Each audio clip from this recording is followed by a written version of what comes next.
제자예요. 옆 사람한테 한번 물어보세요. 당신은 주님의 제자입니까? 물어보세요 한번.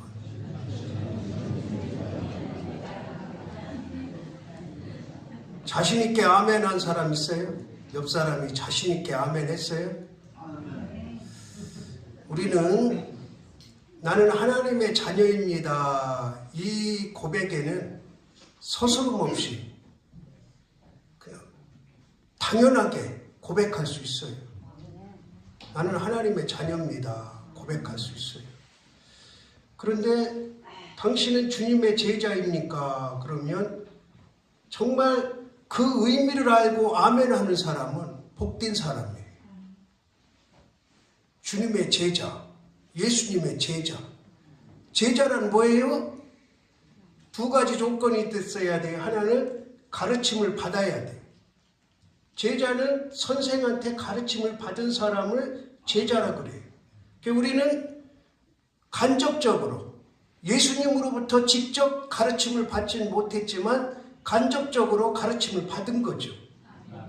뭐 성경 공부를 통해서든지 아니면은 설교를 통해서든지 하나의 조건은 갖췄어요. 그 또 하나의 조건은 뭐냐? 그대로 본을 따라야 돼요. 제자란 가르침을 받는 것으로 끝나는 것이 아니라 그대로 본을 따라야 돼요. 예를 들어서 학교에서 선생님이 도덕 시간에 야, 너 도덕질 하지 마. 가르침을 받았잖아요. 그러면 도덕질을 한 사람은 그 선생님이 너는 이놈의 자식아 내 제자가 그래? 너는 제자도 아니야. 도덕질을 하지 말라고 가르침을 받았으면 도덕질을 안 한 사람은 다음에 만나면 아이고 너 내 제자구나 그러는데 맨날 도덕질해서 감방이나 들어가고 ud어터지기나 하고 사람들 괴롭히기나 하고 그러면 다음에 만나면 야 이놈의 자식아 내가 너 그렇게 가르쳤느냐? 너는 내 제자도 아니다 이놈아. 그러죠. 그러니까 예수님의 제자, 주님의 제자라는 것은 주님께서 가르쳐 주신 간접적으로 가르침을 받은 것을 그대로 행하는 것이 제자예요. 그런데 우리가 어떻게 예수님이 가르쳐 주신 것을 다 행할 수 있습니까? 예수님은 신이신데 우리는 인간인데. 그렇다면 오늘 본문의 한정에서 내가 과연 예수님의 제자인지, 나는 예수님의 제자라고 고백할 수 있는 당당함이 있는지 한번 살펴보고 은혜를 나누기를 원합니다. 제자란 부르신 이의 뜻을 따르는 게 제자예요. 내 마음대로 하는 것은 내가 선생이지 제자가 아닌 거예요. 오늘 말씀해 보니까 12제자를 부르사 그랬어요. 마태복음 누가복음에는 12제자의 명단이 나와요. 근데 마가복음하고 누가복음에는 명단이 없어요. 이 마가는 어떤 생각이에요? 사람 이름이 중요한 게 아니라는 거죠. 누가 제자 됐느냐가 중요한 게 아니라는 거죠. 그 제자가 어떤 일을 어떻게 행했느냐가 중요하다는 것을 의미를 두고 이름을 밝히지 않은 거예요. 누가 제자면 어떻고, 홍길동이면 어떻고, 금순이면 어떻고, 사람 이름이 중요한 게 아니라는 거예요.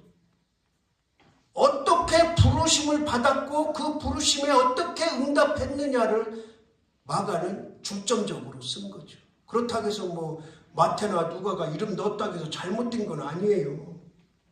이름도 우리도 알아야죠. 예수님의 제자가 누구였는지 아는 것도 매우 중요한데 더 중요한 거는 제자로 부름받은 사람들이 어떻게 그 제자를 선생의 뜻을 따랐느냐. 그러면서 오늘 본문 속에서는 부르신 이유를 분명하게 말씀하고 있어요. 예수님이 12제자를 부르셨는데 왜 부르셨느냐? 왜 부르셨느냐? 우리가 예수님의 제자라면 예수님께서 왜 부르셨을까? 거기에 응답하는 거예요. 저는 은혜를 받고 예수님이 왜 나 같은 것을 부르셨을까? 기도하다 목사 되는 게 예수님의 뜻이고, 그냥 목사 칭호를 받으려고 목사 되는 게 아니라 어떻게 하면 더 전도를 많이 할까? 그 길을 기도하다 보니까 목사 되는 길이 전도를 최고 많이 할 수 있는 길이겠다. 응답을 받고 확신을 하고 목사 길에 들어선 거예요. 뭐 할 일 없어서 직업 택하려고, 점수 맞춰 가려고, 누구 강요에 의해서 아니에요. 기도하다 어떻게 하면은 예수님이 그렇게 많은 전도를 하시고 제자들을 보내셔 전도하게 하셨는데 나 같은 것 부르셨으니 내가 어떻게 하면 더 많이 전도를 할까? 그 부르심의 응답이 바로 목사 되는 길이에요.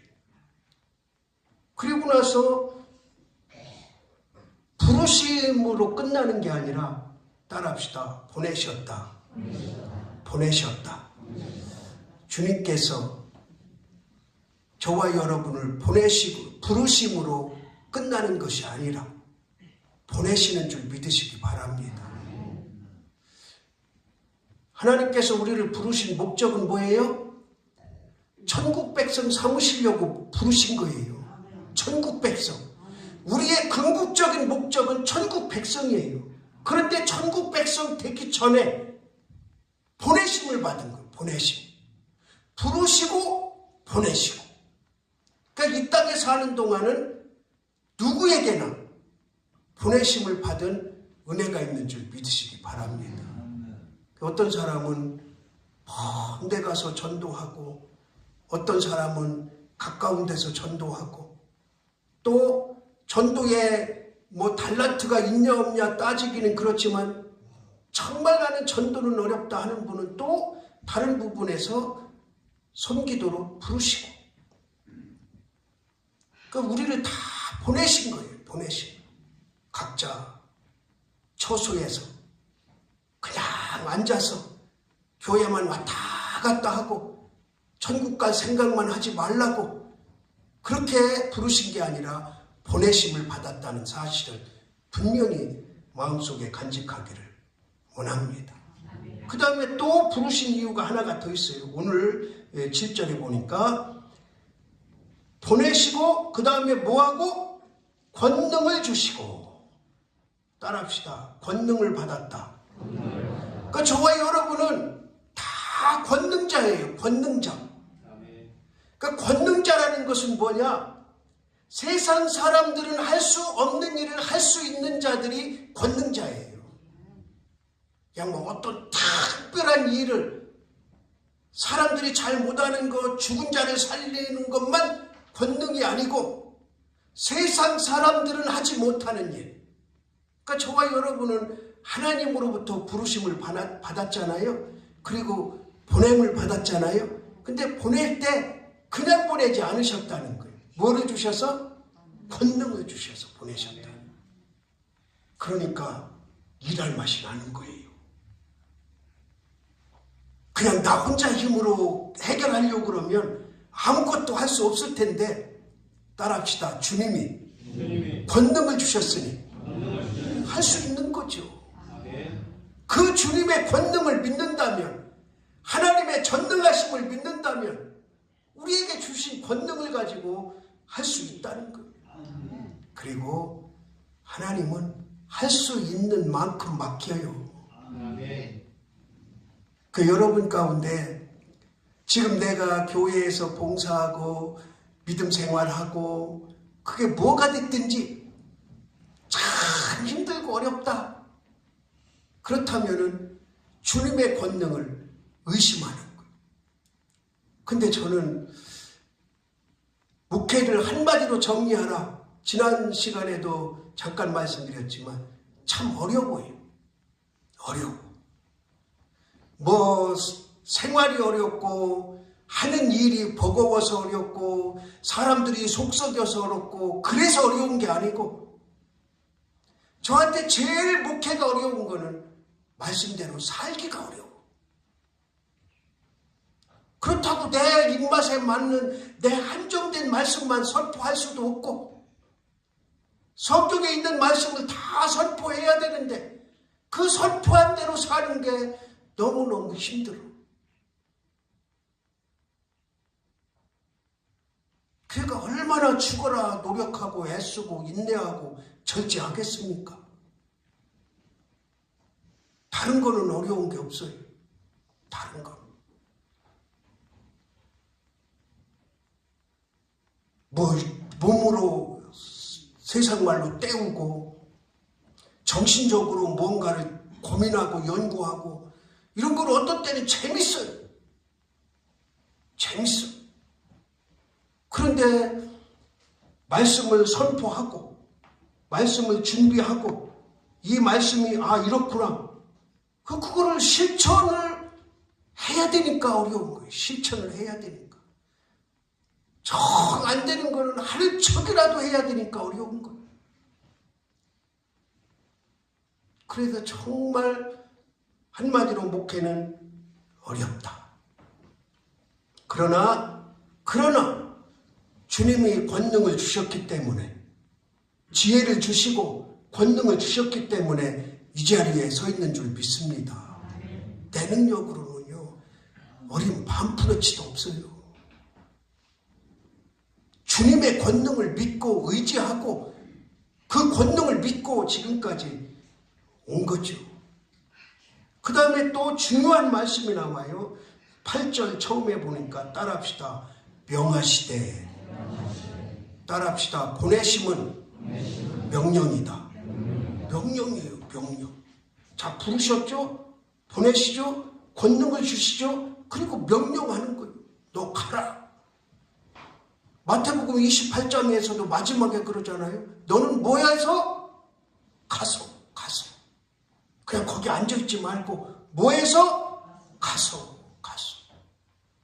그러니까 우리는 그냥 그 마태복음 28장 19절 한 절을 그냥 너희는 가서 제자 삼아 뭐 세례주고 뭐하고 하라니까 이 가서라는 말이 예를 들어서 지금 북한이 우리하고 개방이 안 됐잖아요.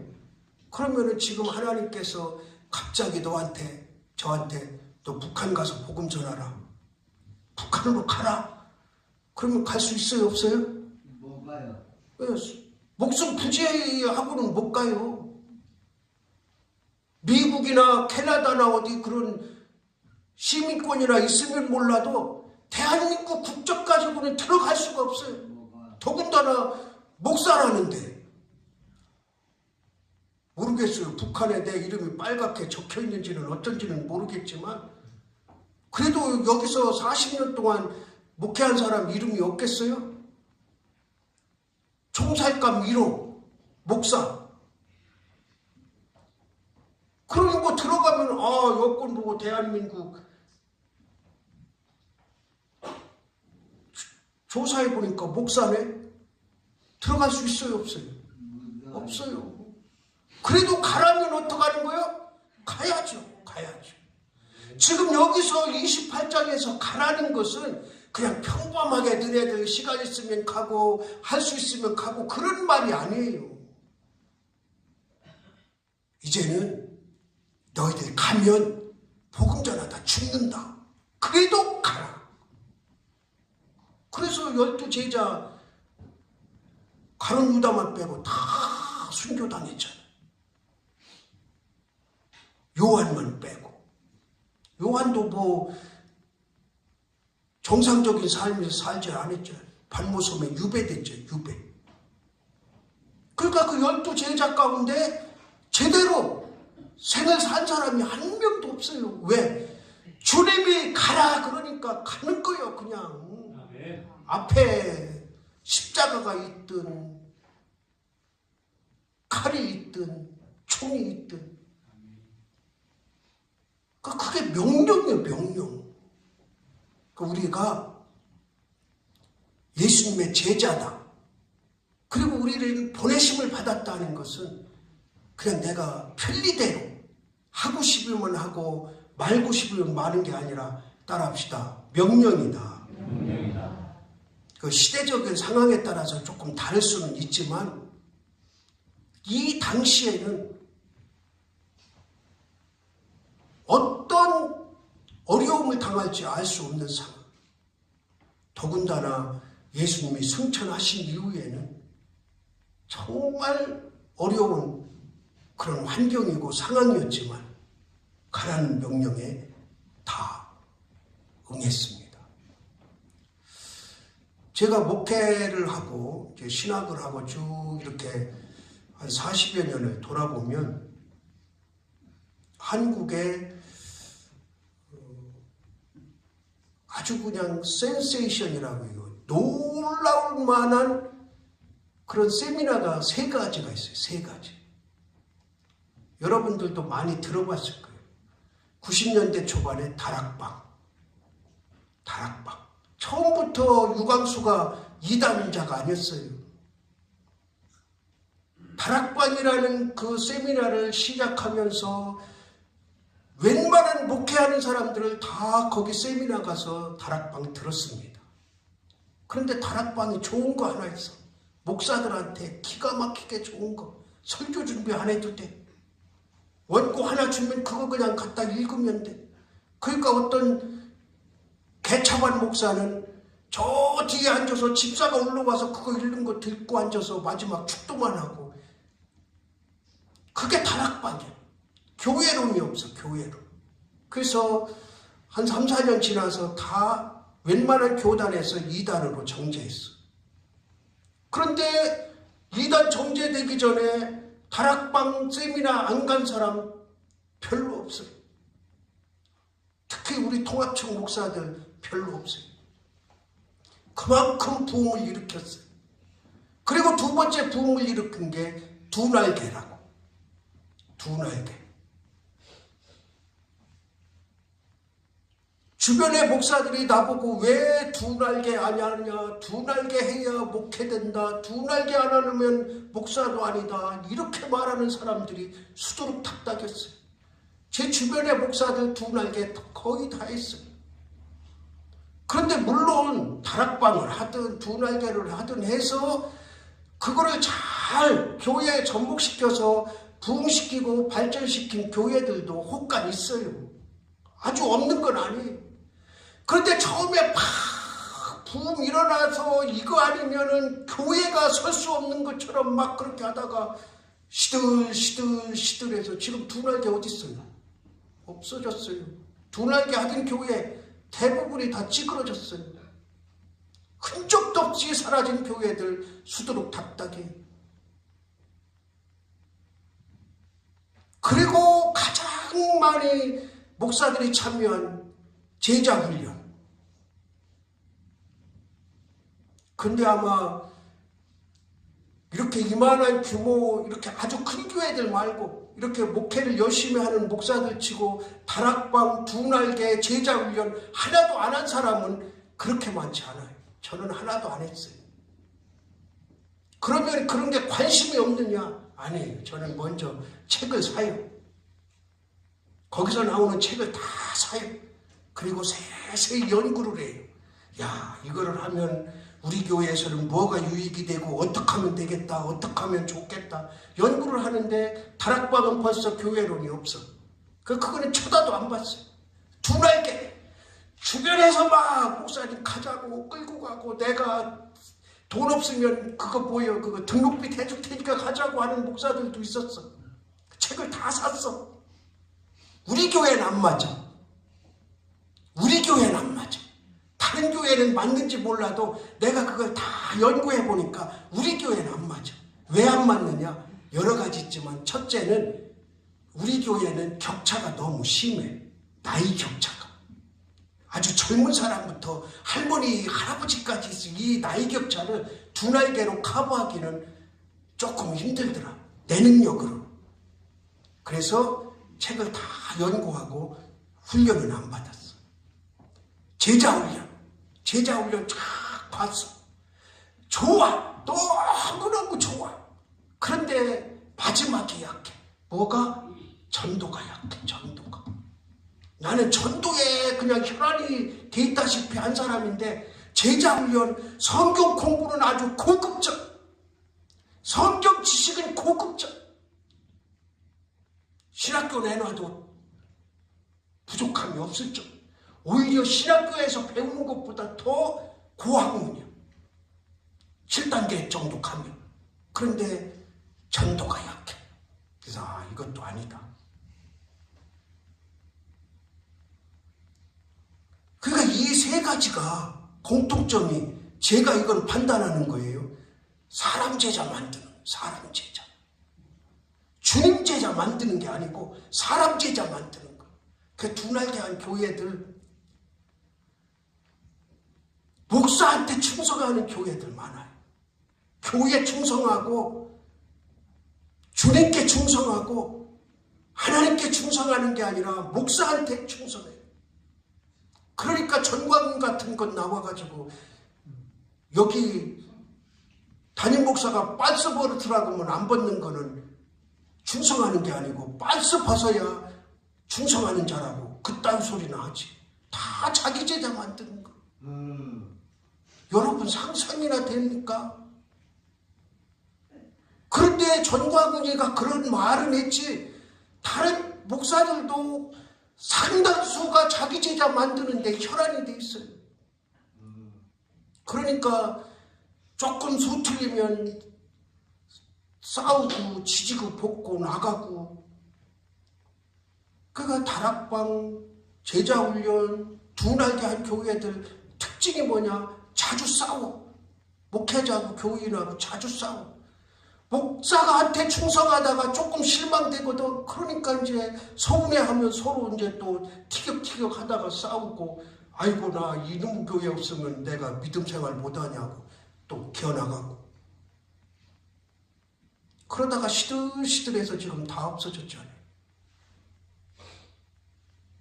주님 제자를 만들어야 되는데 사람 제자를 만드니까 그냥 끝이 보이는 거예요. 끝이.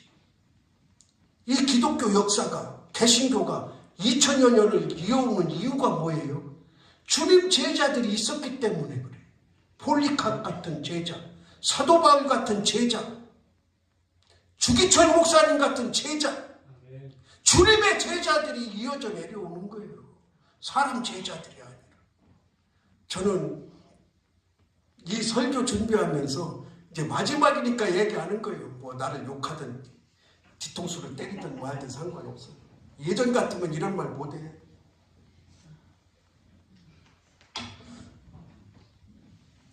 이제 목사들하고 이렇게 얘기하다 보면, 우리 교인이 뭐를 해줬네, 우리 교인은 카드를 줘서 마음대로 쓰게 하네. 어떤 목사는 1년에, 한 달인가 400만 원 쓰도록 카드를 준대요. 사람 이런 거 말고. 어떤 목사는 뭐 최고급 차를 사줬네. 그러면서 이 설교를 준비하면서 제가 감사했어요. 야, 우리 교인 그런 사람 한 사람도 없어서 너무 좋다. 나는 사람의 제자를 만든 게 아니고 주님의 제자를 만들었구나. 이 사람들 다 뭐예요? 사람 제자예요. 사람 제자. 옆구리 살살 긁어서 돈 있는 사람 더 편애해가지고, 내가 권사님만 좋아하는 거 알지? 그러면 또 그만에 그냥 남편한테 맨날 구박받던 여자가 목사님이 너만 좋아하는 거 알지? 그러니까 그냥 카드 주고 차 사주고. 어떤 목사는 처녀가, 아가씨가, 그 무슨 정확한 직업은 모르겠는데 하여튼 그 애들 학습지 하는 거 있잖아요. 그런 거에서 돈을 좀 버나 봐요. 근데 이 아가씨가 자기 집에도 용돈도 드려야 되고 시집갈 준비도 해야 되는데 목사한테 빠져가지고 그동안에 모아놓은 돈을 홀랑 목사 찾아줬어. 그 당시에 최고급차. 그런데 이 목사는 또 그걸 자랑하고 다녀. 우리 말이야, 시집도 하니까 처녀가 그동안에 모아놓은 거 다 찾아줬다고. 내 속으로, 야, 너도 이제 한물 갔다. 그러더니 지금 목회 형편없어요. 맨날 싸움박질하고 교인 나가고. 여러분, 저를 개인적으로 너무 좋아 안 해서 감사합니다. 만약에 그랬으면 나도 그런 쪽에 빠져가지고 그 사람 옆구리만 살살 긁으면서 했을라는지 모르겠는데, 그런데 감사한 건 있어. 나를 전혀 알지도 못할 때 차를 한 대 그냥 마당에다 딱 갖다 놓은 사람들 있어. 박수 좀 쳐봐요. 나는 그때 그 사람들도 몰랐고 그 사람들도 나를 몰랐고, 오자마자 일주일 만에 차를 그냥 마당에다, 승용차를. 그때 충남노예에 200몇 교회 있는데 승용차 타는 목사가 딱 한 목사 있었어. 다 봉고차 이런 차 타고 다니지. 그런데 내가 승용차를 타고 다니니 사람들이 얼마나 시기질투 했겠어. 목사라고 다를 거 없어. 장로라고 다를 거 없어. 제가 주변에 목사들, 차 사준 목사들 많아요. 장로님들, 큰 교회 장로님들 불러서, 장로님 나도 이런 차 타는데 목사님 카니발 타면 되겠어? 빨리 승용차 사줘. 농담 반 진담 반으로 하면 얼마 있다가 승용차 사주고. 그래서 내가 목사 만나, 목사님 나 때문에 승용차 타는 줄 알아. 내가 장로님들 구워 삶았어. 이게 좋은 건지 나쁜 건지 모르겠어요. 근데 나는 너무너무 그때 고마웠어. 평생 못 잊어. 그때 저는 절대로 승용차 안 탄다고. 승용차 안 탄다고. 그러면 우리는 승용차 안 타면 안 모신다고. 그러면 제일 싼 거 티코 사줘라. 그러면 내가 그냥 어쩔 수 없이 타겠다. 티코 사주느니 안 사주겠다. 좋은 교회죠? 하늘에 큰 상이 있을 줄로 믿습니다. 목사를 그렇게 섬겼는데 그들이 뭐 여유가 있었냐? 그렇지 않아요. 참 감격이죠. 그거는 제가 사람 제자를 만들어서 한 게 아니에요. 목회자를 섬김이 그만큼 마음속에 있었다.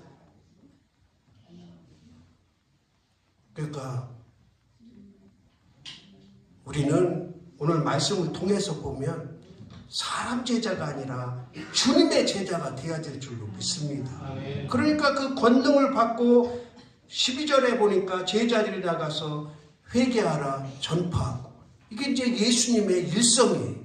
예수님이 제일 처음에 하신 말씀, 그걸 그대로 따라서 하고 그 다음에 놀라운 결과들이 나타나잖아요. 많은 귀신을 쫓아내며 많은 병자에게 기름을 발라 고치더라. 능력이 나타나는 거예요. 왜? 권능을 받고 나가니까 권능이 나타나는 거죠. 주님이 주신 권능. 그러면은 여기에 보면은 8절부터 이제 쭉 그 10절까지 보면 여행을 위하여, 이 여행이라는 말은 잘못됐어요. 전도를 위하여 지팡이 외에는 양식이나 배낭이나 전대의 돈이나 아무것도 가지지 말고 신만 신고 두 보롯도 입지 말라. 그 어떤 목사는 이걸 가지고요. 전도 나갈 때는 아무것도 가지고 가지 말고 목사도 무엇도 받지 말고 막 이렇게 설교하더라고요. 난 그 양반 성경 공부를 하는 사람인데 제자 훈련도 안 받았나 봐. 그 여기 말씀은 그 당시 풍습이 뭐냐? 손님 오면 무조건 재워주고 먹여주고 옷 주고 그래요. 이 당시 풍습은.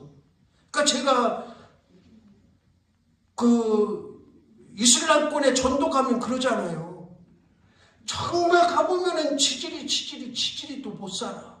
그런데도 우리 3명이 들어가면 그 집안에 있는 거 다 꺼내놔. 먹을 거. 감동이요, 감동. 근데 그게 왜 그러냐? 이 사람들은 의식은 이 신약시대에도 마찬가지로 아브라함이 지나가는 사람을 대접했는데 그들이 누구였어요? 천사였어요, 천사. 그래가지고 그 뒤부터 아브라함이 큰 복을 받았잖아요. 그러니까 이슬람권 있는 사람들은 이 모세오경을 믿는 거야. 아브라함이 부지 중에 손님을 대접했는데 그게 천사다. 그러니까 동양에서 온 사람 저 사람 우리가 밥 한 끼 해주면 저 사람이 천사일 수도 있다. 그리고 나서 우리가 뭐를 받는다? 복을 받는다. 근데 내가 들어가는 집은 복을 받아. 한 푼도 주지 말라고 그러는데 나는 그 사람들로서는 상상할 수 없는 돈을 주고 오거든. 예를 들어서 100달러면 13만 원, 그 당시 13만 원이거든요. 그 사람들은 한 달 월급이 13만 원이에요. 그럼 나는 그 둘을 모르게 줘야 되니까 이 음료수병 밑에다 살짝 넣어놓고 이제 그거 치울 때 가지라. 근데 한 번은 이제 저쪽에 불러서 그 남자 어른한테 달러를 주니까 그게 뭐예요? 달러가 뭔지도 몰라. 구경도 못 해본 사람. 그래서 내가 잘 설명을 했지. 그 현지 돈은 없으니까 어쩔 수 없어. 이거를 주면서 이거는 미국 돈인데 이거를 남들한테 보여주면 큰일 나. 큰일 나고 저기 도시에 가면 은행이라는 게 있어. 은행. 알지? 은행 알지? 돈 바꾸는 데 알지? 거기 가면 여기 돈으로 바꿔줘. 그러면은 여기 돈으로 한 얼마 정도 될까? 입이 똑 벌어져가지고 다무치를 못해. 그러니까 그 사람들은 저는 그래요. 나오면서 야, 이 사람들이 철석같이 믿는 부지중에 손님을 대접했더니 저 사람이 천사구나. 왜? 그렇게 생활 어려운데 한 달 월급을 줬으니 고맙지 않겠어요? 천사로 여기지 않겠어요? 그러니까 이달식 풍습이 그랬으니까 무조건 너는 아무것도 여기서 전대라는 것은 고급 기준품을 담는 거예요. 기준품. 그러니까 기준품 이런 거 가지고 다니지 않아도 먹을 거 가지고 다니지 않아도 다 그 당시 풍습으로는 대접하고 한다. 여러분들 저는 어렸을 때 이제 우리 어머니 아버지가 어디 멀리 가시면 마룻바닥에다 대박에 요만한 쌀은 없으니까 보리쌀을 담아놓고 가요. 그러면은 야, 오늘 동양아치 올라는지 모르니까 동양아치 오면 이거 드려라. 그러고 가셨어요. 그 우리는 동양아치가 사람 잡아먹는 사람들인 줄 알고 잡아먹는 사람인 줄 알고 문을 꼭 걸어 잠그고 그러면 막 두드려. 그 누구세요? 그러면은 여기 어른 안 계시냐? 안 계신데요? 나 지금 쌀 좀 얻으러 왔다. 쌀 없어요. 보리쌀밖에 없어요. 그거라도 주어라. 그러면은 문 삐쩍 열고 걸럭 쏟아주고 막 뛰어들어오고 그랬던 적이 있어. 그러니까 우리나라도 예전에 그런 게 있어요. 정이. 동양아치들 오면 그냥 안 보내고 쌀대박이라도 퍼주고. 우리 길가니까 큰 길가니까 많이 들어와요. 조금 속된 말로 의쟁이 뜨쟁이 많이 들어. 그러면 나는 정해놨어요. 10,000원. 그 어떤 사람은 10,000원 주고 여기 외상 가면은 어떤 사람은 밥 달라고 그러는 사람도 있어요. 여기 외상 가면은 밥 사자 이거 차비하고 밥 사 먹어. 그때만 해도 뭐 밥 한 그릇 7,000원 8,000원 할 때니까 차비하고 밥 사 먹을 수 있다. 그러고 가라. 어떤 사람은 10,000원 주면 막 10번 인사하는 사람 있고 어떤 사람 10,000원 주면 더 달라고 그러는 사람. 아이 우리는 딱 10,000원 정해놨어. 누구도 덜도 안 주고 더도 안 줘. 가. 한 번도 그냥 보낸 적은 없어요. 그러니까 이 당시 풍습인 거지. 지금은 시대적인 상황에 따라서 우리가 전도 배운 대로 하면 돼요. 하나님 말씀, 복음 내가 아는 대로 전하면 되는 거예요. 이 말씀을 따를 필요는 없어요. 하나님의 말씀이지만 이 당시엔 그랬지만 지금은 방법은 다를 수 있다. 복음은 하나지만 진리는 하나지만 그 복음과 진리를 전하는 방법은 다양하다. 여러분들이 가장 잘할 수 있는 방법 따라합시다. 나는 주님으로부터 부름받은 주님의 제자다. 하나님의 백성으로 하나님의 자녀로만 살지 말고 주님의 제자로 살아가는 우리가 되기를 주님의 이름으로 바랍니다. 하나님 아버지, 예수님께서 제자들을 부르신 분명한 목적이 있음을 배웁니다. 우리같이 연약한 자들을 부르셨을 때 우리를 향한 분명한 목적이 있고 뜻이 있을진데 하나님의 뜻을, 주님의 뜻을 잘 이루어가는 주님의 제자 되게 하옵소서. 예수 그리스도의 이름으로 기도드리옵나이다. 아멘.